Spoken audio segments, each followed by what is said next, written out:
Check करना यार, वो है तो इनके ऊपर ही बाहर होंगे भाई, एनआई वगैरह पीटीआई सारे थे। के सामने आज आप लोग प्रोटेस्ट कर रहे थे।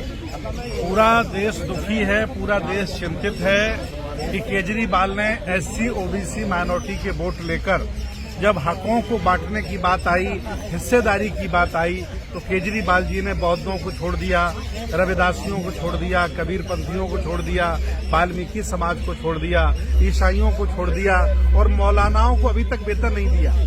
मैं उनके घर पर इसलिए गया था, उनसे आंखों में आंखें डालकर बात करने के लिए कि भारत के संविधान में बाबा साहब ने सबके हक अधिकार बराबर कर दिए हैं, भेदभाव आप नहीं कर सकते हैं। और केजरीवाल एससी एसटी माइनॉरिटी के वोट लेकर हमारे साथ भेदभाव कर रहे हैं, अत्याचार कर रहे हैं। सिर्फ ब्राह्मणों को और ग्रंथियों को वो 18,000 देना चाहते हैं। अब बताइए, 3,500 बौद्ध भिक्षु दिल्ली में रहते हैं, हजारों पादरी दिल्ली में रहते हैं, कबीरपंथी दिल्ली में रहते हैं, उनको कौन पैसे देगा?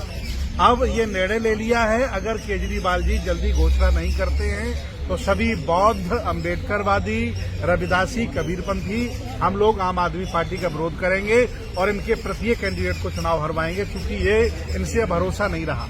इन्हें जब मुख्यमंत्री बनने का मौका मिला तो एक भी इन्होंने राज्यसभा मेंबर शेड्यूल कास्ट का नहीं भेजा, एक भी राज्यसभा मेंबर ओबीसी का नहीं भेजा। अब पब्लिक के सामने इनका चेहरा एक्सपोज हो गया है कि ये एससी एसटी ओबीसी विरोधी हैं, ये बहुसंख्यक आबादी के विरोधी हैं। आज इनकी टीम में एक भी एससी एसटी ओबीसी का बड़ा नेता नहीं है और ये हमारे कभी नेता नहीं हो सकते हैं। इनका छलावा झूठ है।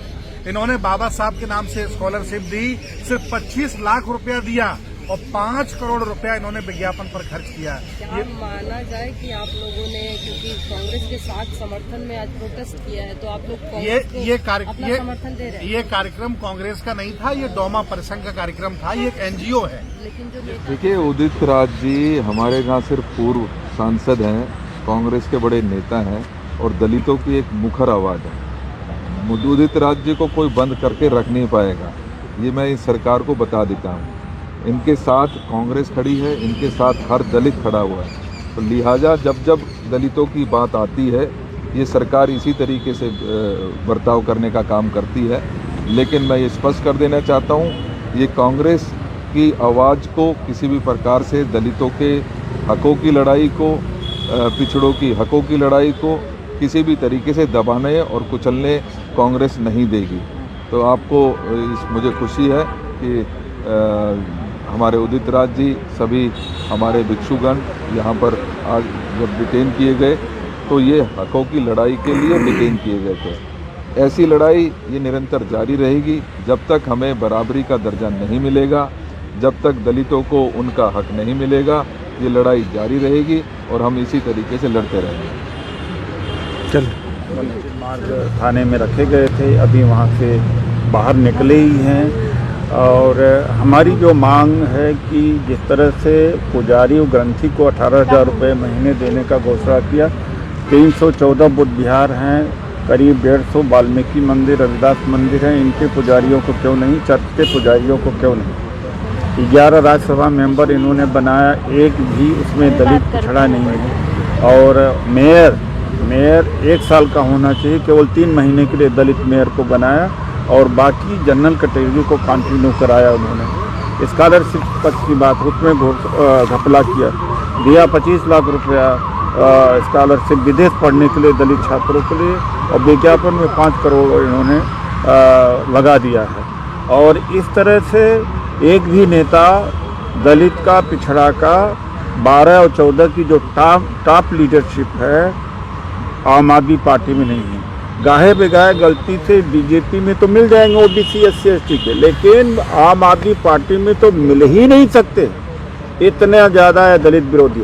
डॉक्टर अंबेडकर का चित्र आप लगा करके वोट ले रहे हो लगातार, लेकिन उनके जब विचारों की बात आती है तो घृणा करते हैं। जब 22 प्रतिज्ञाएं डॉक्टर अंबेडकर की राजेंद्र पाल गौतम जी ने पढ़ा, उसी के ऊपर उनको निकाल दिया। 22 प्रतिज्ञा जो डॉक्टर अंबेडकर ने पढ़ा था पूरी जिंदगी का सार था, उससे इतना नफरत करते हैं प्रतिज्ञाओं से। और फोटो क्यों लगाते हैं? हमारा ऑब्जेक्शन है फोटो लगाए। आज जंतर मंतर पर हमने धरना दलित, ओबीसी, माइनॉरिटी आदिवासी भारतीय बौद्ध महासभा तमाम संगठनों के माध्यम से किया था। वहाँ पर हमें परमिशन नहीं मिली। ऐसी मजबूरी में हमें उनके घर का घेराव करना पड़ा, घर जाना पड़ा और घर के अंदर तो मिले नहीं। उसके बाद में हमें यहाँ गिरफ्तार करके लाया गया मंदिर मार्ग थाने में। माननीय भंते सुमित रतन जी के नेतृत्व में, भंते ठेरा ज्योति जी के नेतृत्व में और भारतीय बौद्ध महासभा के राष्ट्रीय महासचिव हैं रंजीत बौद्ध जी हैं और प्रदेश के महासचिव भाई के आनंद जी, तमाम भंतेगढ़ लोग हैं जिनको और बहुत सारे लोगों को तो वहीं छोड़ दिया गया। इस तरह से हमारे साथ में इस तरह से लोगों को मूर्ख बनाने का कार्य किया जा रहा है। अब मूर्ख नहीं बनाया जा सकेंगे और यह मुद्दा, यह घटना जो है चुनाव में जरूर अपना असर दिखाएगी। भंते ठेरा ज्योति जी हैं, प्रदेश अध्यक्ष जी भी आप भी आए और उनका भी धन्यवाद करता हूं। आज दलित, ओबीसी, माइनॉरिटी, आदिवासी भारतीय बौद्ध महासंघ संघ के सभा के माध्यम से जंतर मंतर पर प्रदर्शन रखा गया था। पुलिस की परमिशन नहीं मिली, फिर भी हमने उन सीएम केजरीवाल जी का घेराव 5 फिरोजशाह रोड पर किया। क्यों किया? वो इसलिए किया कि ग्रंथी और पुजारी को 18,000 रुपये महीने देने की घोषणा किया। तो 314 बुद्ध विहार हैं, वाल्मीकि और रविदास मंदिर है, उनको क्यों छोड़ दिया और चर्चेज को क्यों छोड़ दिया? 11 राज्यसभा के सांसद बनाएंगे, एक SC ST OBC है, कितना जला इनका जो दलित विरोधी चेहरा इसी से पता लगता है। और विदेश पढ़ने के लिए दलित छात्रों के लिए स्कॉलरशिप योजना 2019, 20, 21, 22 में लॉन्च किया, जिसमें स्कॉलरशिप की राशि इतनी कम थी कि विद्यार्थी जा नहीं पाए। फिर से मूर्ख बनाया इन्होंने। डॉक्टर अंबेडकर स्कॉलरशिप नाम दिया है। विपरीत है। जैसा कि आप जानते हैं कि पिछले लगभग 10 साल से आज केजरीवाल जी यहाँ पर सरकार में हैं और पंजाब में 3 साल से सरकार में हैं। एक भी राज्यसभा का मेंबर कोई भी दलित समाज से या माइनॉरिटी से इन्होंने स्थान देने का काम नहीं किया। और जब जब कोई भी दिक्कत होती है, परेशानी होती है, अगर हमारे लोग उसके ऊपर हक की लड़ाई के लिए अपनी लड़ाई आगे लड़ना चाहते हैं तो कभी उनको निकाल दिया जाता है, कभी उनको जो भी आवाज़ उठाने की कोशिश करता है। और उसमें मैं नाम लेना चाहूँगा राजेंद्र गौतम जी, जब उन्होंने दलितों की लड़ाई लड़ने के लिए कमर कसी तो उनको बाहर का रास्ता दिखा दिया गया। इसी प्रकार से जो राजकुमार आनंद हैं वो इस पार्टी को छोड़कर चले गए इन्हीं इल्ज़ामों के साथ कि दलित विरोधी हैं। आपने देखा होगा कि ये प्रचार के लिए 5 करोड़ रुपए की राशि इन्होंने खर्च की, सिर्फ वो क्या स्कॉलरशिप के, और दिया केवल 25 लाख 4 लोगों को। हाँ, 5 लोगों को 25 लाख दिया और विज्ञापन में 5 करोड़ रुपए खर्च कर दिए गए। तो ये इस तरीके की नीति हमेशा लागू करते रहे हैं।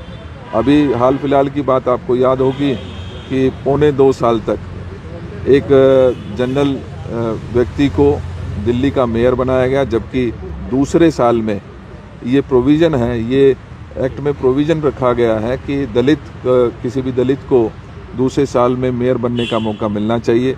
जब हमने दबाव बनाया, जब हमने प्रेशर बनाया, तब जाकर उन्होंने मात्र 4 महीने के लिए एक दलित को मेयर बनाने का काम किया। तो हम ये बात आज जब बौद्ध भिक्षुओं की बात आई, आज जब वाल्मीकि मंदिर में हमारे पुजारियों की बात आई, या अन्य समाज के, चाहे वो जैन हैं, चाहे वो बौद्ध हैं या ईसाई हैं, उन सभी लोगों को जब हमने 18,000 रुपये की बात जो उन्होंने अभी रखी थी उसकी चर्चा की और उसके बारे में डिमांड रखी, भाई उदित राज जी के नेतृत्व में जब बौद्ध भिक्षु उनसे मिलने के लिए कोशिश की तो उनको डिटेन कर लिया जाता है। लोकतंत्र में अपनी आवाज़ रखने का हक सबको है। हम ये आवाज़ लगातार बने रहेंगे जब तक हमारे हकों को हम ले नहीं लेते, तब तक ये लड़ाई जारी रहेगी। और मैं ये कहना चाहता हूँ कि केजरीवाल जी, आपका जो चेहरा है वो अब सामने आ चुका है। आप दलित विरोधी हैं, आप माइनॉरिटी विरोधी हैं, आप जो पिछड़ा व्यक्ति है उसके बिल्कुल खिलाफ काम करने का काम करते हैं। मैं आपको ये कहना चाहता हूँ कि ये आरएसएस से अपनी गाइडेंस लेना बंद कर दीजिए। अपना जो दिल्ली की बढ़ोतरी के लिए, दिल्ली के जो ज़रूरत है उसके अनुसार अगर आप काम नहीं करेंगे तो दिल्ली की जनता आपको एक्सपोज तो कर ही चुकी है। 2025 में आपको बाहर का रास्ता दिखाने का भी काम करेंगे।